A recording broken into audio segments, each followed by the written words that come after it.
will supersede your ability to comprehend why it's successful and had nothing going for it. And I gave the example of my church with this. My mentor was Reverend Moore, Elder Moore. He was an illiterate. He was from a country boy from Georgia. Country boy. Right off the field. Strong as an ox. Couldn't read a lick. Couldn't read a lick. And he was a blues singer. And long story short, he came to New York. He got saved a number of years later.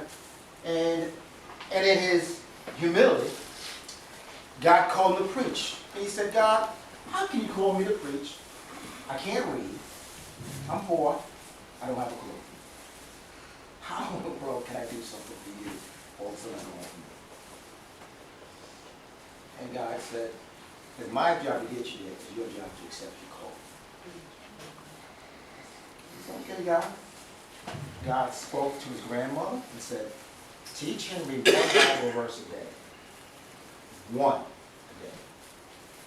After work, he'd go to his grandmother's house, and she would read one scripture, a phrase at a time, until he memorized it. And he goes to work the next day and says, God, I don't know what this means. Could you, as he put it, take the lid off of it and show me what it means? Because it was hard, God supernaturally gave him revelation. Revelation is going to cover.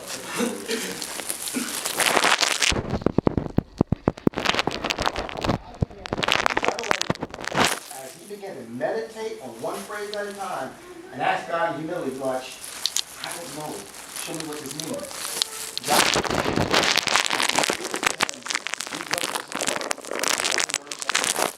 one verse at a time. And over 2 years,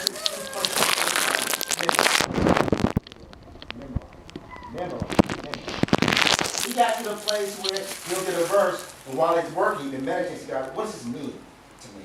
He'll look at a tree, God talk about a tree. He'll look at a tree, and God give him a vision of the tree, what scripture meant.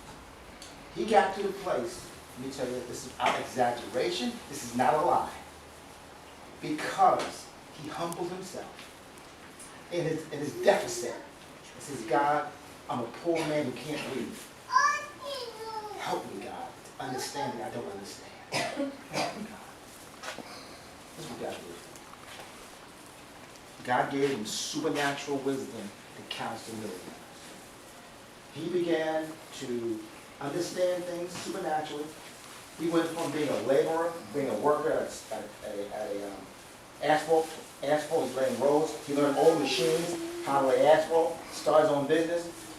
And he began to meet big construction people. And what happened was they began to be attracted to this humble man, this very big, strong, humble man. And they began to talk. He began to talk intelligently. Words words that were not his. He began to, this is not a lie. These men began to sense something about him. And they began to get counsel. They would talk to him, and Henry would say, God, give me the answer to this man's problem. He'll close it out. And God would speak to him. He answered that person needed. He became so famous that millionaires sought him out for counsel. Because he could answer questions nobody else could answer. He'll talk to him, he'll close his eyes, say, God,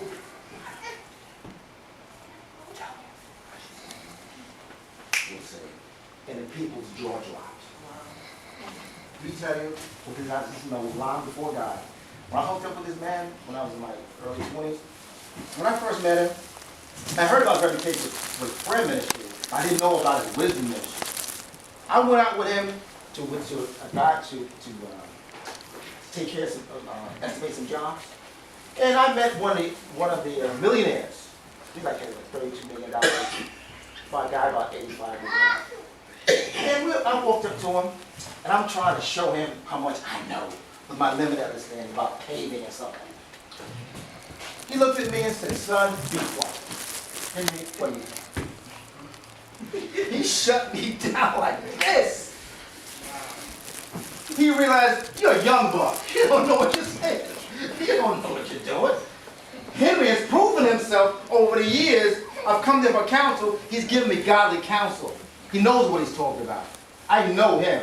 You sound like you're green. I can pick up. But some of the millionaire knows when you BSing them. They know it. You just know it. Henry spoke to him. This is what he did. He lowered his eyes. He said, this is not the first time.